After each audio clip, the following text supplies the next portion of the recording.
انت ايه يا ابني اللي عملته ده؟ شفت حاجة موت. فعلا موت. كلنا هنموت من الجوع بسببك، منك لله. الله الله الله. ليه بس كده يا استاذ؟ ده انا قلت هخدم. انت بوظت لي المسرحية. ايه اللي انت قلته ده؟ ايه مش عاجبك اللي انا قلته؟ على فكرة ده اسمه ارتجال. اساتذة كبار في المسرح كانوا بيرتجلوا. استاذ سمير غانم، استاذ عادل امام، استاذ سعيد صالح. كبار دول ولا مش كبار؟ الارتجال ده بيدي عمق للشخصية. شخصية ايه اللي انت عاوز تديها عمق؟ انت عامل شخصية واحد بيتقتل وبيموت، عمق ايه اللي هتعمله لها؟ ما هو مات. ما انا بصراحة اخدت بالي ان دوري ملوش كلمات، فاتضايقت. ليه يعني؟ انا اخرس. فافتكرت كلمات ايه اللي انت عاوزها لواحد ميت. هتعمله بيتكلم وهو ميت زي اللي بيتكلموا هم نايمين كده، ولا هتجيبه لنا وهو بيتحاسب؟ بقول لك ايه، اتكل على الله. اتكل على الله، هموتك بجد. ليه بس كده؟ على فكره ده حقد ده. انا مش هشتغل معاك واسطه. الارتجال ده في واحد من الجمهور اغمى عليه، بنحاول نفوقه لحد دلوقتي. احنا الشعب المصري معروف عننا اننا شعب ابن نكته، نحب الهزار. الكوميديا عندنا رقم واحد. حتى يقول لك هم يبكي وهم يضحك. شوف مهموم بس هيضحك برضه. يا سلام لو نضحك الناس ونكسب فيهم ثواب. فاحنا ممكن نهزر في اي حاجه الا الهزار. وعلى راي نائل بتاع فيلم الفيل الازرق، مستعد اسامح في اي حاجه في الدنيا الا طول الدم. والكوميديا بالنسبه لنا احنا الجيل القديم. نهار اسود، بقول على نفسي احنا الجيل القديم ده خربت خالص. المهم يعني الناس البركه اللي زيي الكوميديا بالنسبه لهم كانت مرتبطه بالمسرح. المسرحيات اللي التلفزيون المصري كان بيجيبها يوم الخميس بالليل، لان ده اليوم الوحيد اللي كانوا بيسهروا فيه شويه علشان صباح اجازه. غير كده بقى انت في ايام الاسبوع العاديه يا عندك شغل الصبح يا عندك مدرسه، والدوله مستحيل تسيبك تتمرقع، فبيسمحوا لك كده يوم الخميس تسهر شويه. غير كده كنت بتيجي كده تقرب من الساعه 12 فجاه تلاقي كل حاجه خلصت. تحس ان في حد في مبنى الاذاعه والتلفزيون بص في الساعه، وتلاقي السلام الوطني اشتغل، قبله بقى اوتار الليل، قران على حسب. وبعدين تسمع السلام الوطني من هنا، تحيي العلم وتخش تنام، ونتمنى لكم احلاما سعيده. المهم ان المسرحيات اللي احنا اتربينا عليها كانت مسرحيات زي مدرسه المشاغبين، العيال كبرت، سك على بناتك، شاهد ما شافش حاجه، مسرحيات فؤاد المهندس، مسرحيات عادل خيري اللي هو ابن بديع خيري اللي كمل بفرقه الرحابي. وكان في مسرحيه كده لاسماعيل ياسين مش كامله، كانوا بيعرضوا لنا ساعات اللي موجود منها، فكانت هي دي جرعه الكوميديا اللي كنا بنستناها. ومسرحيه عش المجانين بتاعت محمد نجم، يا وتتفرج على المسرحيه للمره السبعين وتضحك على نفس الحاجات. مش نفاق، ما محدش شايفني، بس هي الناس دي تحس انها عملت الحاجه بحب فكملت. وعندنا اساتذه كبار في المسرح، من نجيب الريحاني اللي بدأ الشغلانه تقريبا في فتره بقى جورج ابيض وبديعه مصابني. كان الريحاني بيعمل المسرح اللي فيه كوميديا. وبعدين اسماعيل ياسين ظهر ودخل في الشغلانه، وبعد كده ظهرت فرقه ساعة لقلبك اللي كانوا بيعملوا حاجات كده زي سكتشات، بس ساعتها كان اسمها فقرات كوميديه. ساعة لقلبك اللي طلع منه ناس زي فؤاد المهندس وعبد المنعم مدبولي ومحمد عوض وخيرية احمد وغيرهم كتير. وساعة لقلبك كان بيتسجل على خشبة مسرح وقدام جمهور. ساعة لقلبك بدأ تقريبا سنة 53، وكان ساعتها طفرة في الكوميديا. واللي خرجوا منه مش مجرد ممثلين دمهم خفيف، اللي خرجوا منه بقوا بعد كده أساتذة في المجال. وبعد ساعة لقلبك بحوالي 60 سنة يجي ممثل موهوب اسمه أشرف عبد الباقي ويقرر إنه يحاول يعيد التجربة بس بشكل عصري. وكانت النتيجة تياترو مصر. الفكرة كانت إن أشرف عبد الباقي جمع شباب كانوا بيشتغلوا في المسارح المستقلة، وقرر إنه يعيد بيهم إحياء المسرح اللي كان بقاله فترة محدش مهتم بيه، رغم إن زي ما قلت لك المسرح كان هو الأساس. لكن بعد كده بقى الكاميرات بدأت تاخد عين المشاهد وعين الفنان في نفس الوقت، فتقريبا المسرح اختفى. أصل مسرح وفرهضة وجمهور وبروفات وأفضل أعرض بالشهور، فجينا كده في فترة وما بقاش حد مهتم بالمسرح، اللهم إلا اللي كان بيعمله محمد نجم من إعادة تدوير المسرحيات القديمة بالإفيهات القديمة بتاعتها. وسمير غانم برضو كان بيعمل نفس الحاجة، وساعات كان بيعمل حاجات جديدة بس الاسم بس هو اللي جديد، هي نفس المسرحية بس بنعمل لها ريبراندنج. وخالد جلال عمل مسرح الإبداع وعمل بيهم حاجة جميلة جدا زي قهوة سادة. اللهم لك الحمد، قدرت اشتري لهم كاكا ودي ركبه ودي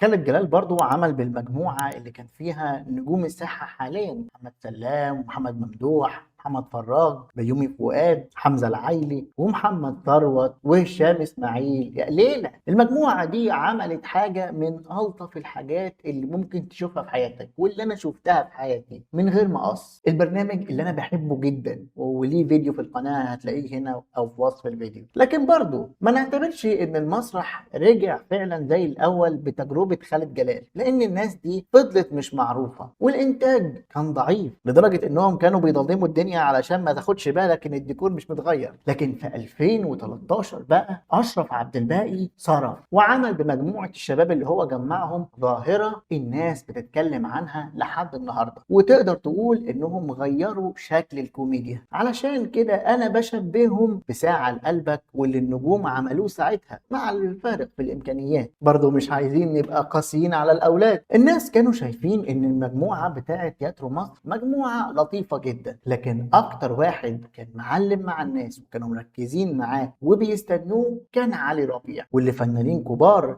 كانوا شايفين ان هو مستقبل الكوميديا اللي جاي في مصر. ربيع مثلا يطلع يقف على المسرح ما بينطقش، الناس بيضحكوا، دي حاجه بتاعت ربنا. واحد زي علي ربيع وعلي لا علي مش طبيعي على المسرح، يعني بني ادم بيطلع يقول حاجات انا متاكد ان هم مش متفقين عليها حتى. انا بالنسبه لي الكوميديان رقم واحد النهارده هو علي ربيع اللي اشرف عبد الباقي مقدمه في تياترو مصر. انا بالنسبه لي شايف ان هو وهيبقى رقم واحد شويه. مين اكتر حد بيضحكك في مسرح مصر؟ علي ربيع. علي ربيع اشمعنى؟ عشان ربنا مديله طاقه على المسرح. يعني مثلا علي بيبقى قاعد معانا عادي يقف على المسرح وكأن يعني اكنك حطيت لي فيشه. سمعت عنه ما كنتش متابعه، بعدين لما جاء قدامي انت عارفه لما تشوفي انسان كده وتضحكي من غير حاجه يعني انا ضحكت لمجرد ما بصيت لوشه يعني يتحب، ودي اهم حاجه في الفنان. علي ربيع. علي ممثل دمه خفيف جدا، واعتقد انه يعني فكرني بممثل الناس يعني يا ريت ما تاخدش الكلام ده ضدي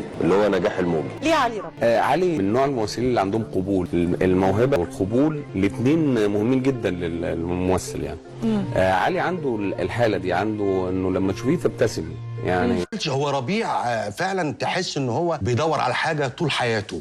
يعني في حاجه تايهه منه. يعني عامل كده يعني يعني كده هو فعلا كده، هو كده هو ده في الطبيعه كده جدا. وعلي ربيع كان عامل زي المونولوجيست بتاع زمان، اللي هو تحس انه كاركتر ماشي على رجليه، حاجة كده زي الخواجة بيجو وابو لمعة في ساعة لقلبك، يقول حاجة وتعلق معاه ويفضل الشخص ده بالنسبة لك بتاع الحاجات دي. مش انا يا حبيبي. امال مين اللي كان؟ مش انا يا ابني مش انت يا ابني، مش كنت تحت والمصحف كنت عمال تعمل كده؟ مش انا يا حبيبي. امال مين انت؟ طب بتقول ايه يا انت؟ يا فندم انا موجود. اتفضل. أيها الإخوة المواطنون، أيها الإخوة والأخوات، إن أقطاي الذي يتحدث أمامكم اليوم يعتز بما قضاه من سنين طويل في خدمة مصر وشعبها. إن هذا الشعب العزيز هو شعبي يحتاج الآن إلى حاكم قوي. انت اللي بتتكلم عن شعب مصر؟ أمال أمي؟ خلت علينا دخلت إنك لميت وإنهم لميتون. جرعة حلوة، جرعة حلوة، مفيش كلام هيمة، مفيش كلام. يابا انت بتقول كده عشان خايف منه يابا. طيب يا معلم ورور، كل سنه وانت طيب يا معلم عماره. انت زعلان مني في حاجه؟ يا عم ما الدنيا زي الفل اهي، في ايه؟ لا انتوا زعلانين مني. لا يا عم هتقع مننا. لكن اللي كان بيعمله علي ربيع زي ما هو ممكن يكون ميزة، هو ممكن برضو يكون عيب. يعني كونك بتعرف تعمل حاجة وموهوب فيها وشاطر، مع الوقت هيبقى هو اللي يوقعك لأنك بتعرف تعمل حاجة وما بتعملش غيرها. تياترو مصر اتغير وبقى مسرح مصر، وبدل قناة الحياة رحنا على MBC مصر، والفكرة اتأكدت عند الناس. نجم الفرقة هو علي ربيع، أشهر واحد فيهم واللي الناس كلها بتستناه، وأكيد هيكون أول واحد فيهم يستقل بنفسه ويبقى بطل ونجم لوحده. وقد كان إيه؟ دي بتاعة اللواء والدي السيسي، احنا اسفين سعادة الباشا. يعني ده اللي حصل. يعني نقدر نقول ان انطلاقة علي ربيع كانت في سنة 2015 لما بدأ ياخد أدوار ينفع يتقال إنها أدوار بره طبعا مسرح مصر وتياترو مصر، فعمل دور مع مصطفى شعبان في مسلسل مولانا العاشق. كده ليه؟ انا رايح المدرسه. في ايه؟ اتخضيت يا اخويا. يا ايه؟ يا اخويا. طب بلاش الكلمه دي عشان محبطه. كل اللي انت قلته ده على بعض. النهار ازرق. نتيجه بطه بلدي. بطه بلدي. مش فاكر غير ان هي بتقول لي اصحى يا اخويا. يا اخويا اخويا في نهار الصباحيه. يا نهار اسود ده فال وحش. بس انا تمام. تمام منين؟ دي بتقول لك يا اخويا. امال لما كنتش تمام بقى كانت قالت لك ايه يا ابيه؟ وعمل دور كمان في نفس السنة في نفس رمضان في مسلسل لهفة. ساعتها كانت دنيا سمير غانم قررت انها تسيب الكبير. انا ما اعرفش ليه ما الكبير كان ماشي وكان حلو. قالت لك زهقت من لبس الجلابية، كنت البسي اي حاجة تانية وكملي. بس انا بحب دوره في مسلسل لهفة صراحة. بقول لك ايه، انت تعرف تضرب امدة بابا؟ ده انا اعرف اضرب بابا ذات نفسه. انت متخلف يالا، انا ما يهمنيش حد. بعدين امدة ايه؟ انت هتمضيه على ايه؟ هتبيعه ايه؟ وعيلته حاجه؟ كمان اول دور محترم، اول دور مدملك كده في السينما، فيلم كابتن مصر اللي فضلوا معشميننا بيه وفي الاخر يعني طلع مش قد كده صراحه يعني. سيادتك وزير الداخليه الحقيقي؟ نعم وزير الداخليه الحقيقي. سيادتك كنت عايز اعرف بس وزير الاسكان ساكن فين؟ في الوقت ده الناس كانت مرحبه جدا بعلي ربيع وشايفين ان ده المستقبل يا جماعه، ولسه ما زهقوش من اللي بيقدمه علي ربيع. ايه يعني بيستظرف شويه؟ طب ما كله بيستظرف. وبعدين الكوميديا محتاجه مخاطره. هتيجي منين النكته الحلوه لو ما خاطرتش؟ كل العظماء اللي في العالم خاطروا علشان يبقوا عظماء. يعني انت متخيل ان اللي الف نكته المتحرش اللي كان ماشي في الصحراء ومش لاقي حد يتحرش بيه فتحرش ببنات افكاره، ده الف النكته دي بالساهل؟ انت متخيل ده اتضرب كميه ضرب عاملين ازاي؟ سيبك من ده، الراجل اللي اخترع الحقنه الشرجيه ده، انت متخيل عانى قد ايه علشان يقنع المجتمع باختراعه؟ طب متخيل هو عانى اكتر قد ايه علشان يقنع حد انه يجرب اختراعه؟ فعادي لو حد بيحاول يضحكك لكن مش ماشيه معاه، اعتبر اخوك يا سيدي، احفظ له الجميل يا سيدي، حييه على الجرأه. في 2016 بقى علي ربيع يبدا مرحله البطوله. نزل في رمضان بمسلسل صد رد، كان بطوله جماعيه مع محمد عبد الرحمن توته ومحمد اسامه اسس. بصراحه ده خيش، الدنيا كانت غريبه لدرجه ان الناس ما كانوش عارفين ده مسلسل ولا دي فوازير ولا ايه. نفس السنه يعمل بطوله مشتركه في فيلم حسن وبقلب مع كريم فهمي، اللي انا بشوفه فيلم مش وحش زي ما البعض بيقول، يعني شغال، يعني لما بشوفه قدامي بتفرج عليه عادي. ايه مفيش جاموسه هترد عليا ولا ايه؟ نعم. ايه ده؟ انتوا بتعملوا حمام في الجيم كده عادي؟ اجري امشي من هنا.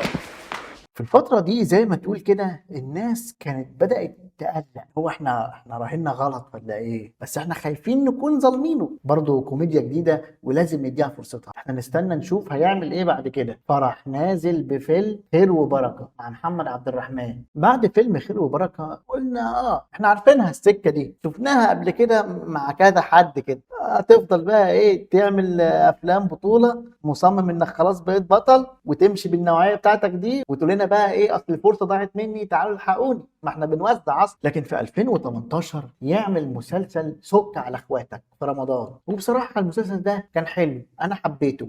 وعليكم السلام. اخباركم ايه؟ الحمد لله يا فندم. الدنيا حلوه؟ الحمد لله، انا كنا مستنيين حضرتك جدا. الشغل ها؟ والله لا يعني بتاخد كام؟ 3.5 بس. 3 جنيه ونص؟ لا 3000 جنيه ونص. 3000 جنيه ونص؟ بالظبط. عايز زياده؟ يا ريت والله يا فندم عشان الحاله صعبه جدا. الحاله صعبه معاك جدا. انت مرفوض، عارف ليه؟ عشان انت طماع. 3000 ونص كانوا كتير، وده في 2018 مش بعيد يعني. ما نتكلمش في الحاجات دي، احنا ناس بتوع كوميديا. هقول لك نكته قلنا ايوه كده، ايوه بقى ايه اظبط نفسك كده معانا، تعدل لك. فراح عامل لنا بقى مسلسل فكره بمليون جنيه ومسلسل عمر ودياب. قلنا ايوه كده، ايوه ارجع بقى تعوج تاني، تعوج لك ما شاء الله عليك، انت كده فهمتني. وبقى علي ربيع ماشي في سكه اللي يروح ما يرجع، ركب الحلزونه لا مؤاخذه، نفس الحلزونه اللي كان ركبها قبل كده سامح حسين لما الناس برضو كانت شايفاه انه مستقبل الكوميديا. فبقى بيدينا افلام زي الخطه العايمه، زومبي، بعد الشر، وفيلم على الماشي اللي انا شايف ان فكرته حلوه جدا. فكره الشخص اللي عنده مرض بيخليه المفروض يفضل ماشي على طول ما يوقفش. لا وكمان الفكرة دي فكرة علي ربيع، مش هو اللي كتب الفيلم لكن الفكرة فكرته، وانا شايف انها فكرة يطلع منها مواقف كوميدية كتير وضحك كتير، لكن النتيجة النهائية مش زي ما انت متوقع او مش زي ما اي حد توقع. ومع الوقت الناس بدأت تسأل هل احنا كنا غلطانين اننا ادينا علي ربيع مساحة ما يستحقهاش، او على الاقل يعني كانت تقيلة عليه؟ هل احنا شايلناه اكتر من اللي يستحمله. ممكن حد يقول ان علي ربيع بقى متكبر ومش شغال بقلبه زي ما كان شغال في تياترو مصر ومسرح مصر، لكن ده انا مش شايفه. انا لسه شايف علي ربيع بتاع زمان، طيب، البسيط، التلقائي، العفوي، ودي حاجات تخليك انسان كويس لكن مش شرط تخليك بطل ناجح. علي ربيع في كل الاعمال اللي اشترك فيها، مسرح، تلفزيون، سينما، لو بصيت هتلاقيه بيعمل نفس الدور بنفس الاداء بنفس الاسلوب بنفس التلقائيه اللي كانت عاجبه الناس في الاول، لكن مع الوقت بتاخد بالك انك محتاج اكتر، محتاج منك تمثيل، محتاج منك اداء، محتاج تتاكد انك ينفع تعمل حاجات تانية غير اللي كنت بتعمله على المسرح. الناس حتى مسرح مصر مع الوقت ما بقاش زي الاول بالنسبه لهم، حسوا ان دي مرحله المفروض نتخطاها. مش هنفضل طول عمرنا معتمدين على الارتجال والخروج عن النص والعفويه بتاعت الشباب مع بعضه، وانك تحس انك قاعد مع اصحابك بتهزروا على القهوه. لا، مع الوقت هنبقى محتاجين حاجه اعمق من كده، وللاسف علي ربيع ما بيعرفش يقدم الحاجه اللي الناس عاوزاها دي، فبقى في وضع مش عارف يعمل ايه، مش عارف يرجع تاني علي ربيع بتاع مسرح مصر اللي كان بيقول اي حاجه، مش حافظ دوره، وبرضه مش عارف يبقى البطل والنجم اللي الناس مستنياه. علي ربيع كان ناجح ايام مسرح مصر علشان الموضوع كان افيه معتمد اكتر على النكته اللي الناس هتخرج بعد كده تفضل ترددها، لكن الشغل في السينما وفي التلفزيون مختلف شويه وبيحتاج حاجات مختلفه عن اللي علي ربيع اتعود يقدمها. وانا بفكر في الفيديو بتاع علي ربيع جه في بالي لقاء شفته لعادل إمام. اللقاء كان في برنامج دارك اللي كان بيقدمه أشرف عبد الباقي، وعادل إمام كان بيتكلم على إعادة إنتاج مسرحية مدرسة المشاغبين، وإنهم أعادوا إنتاج المسرحية وتقديمها على المسرح بعد ما كانت اتصورت واتذاعت في التلفزيون والناس حفظت الإفيهات اللي بيقولوها. الناس حافظة الإفيهات، حفظت كل الإفيهات من التلفزيون، ما بقتش تضحك، بقت تقول قبلينا حتى. أنا ابتديت أغير، ورايا سعيد ابتدى يغير. مين اللي اتزنق؟ يونس الشلبي. ما هو يا يجمع يا ما يجمعش.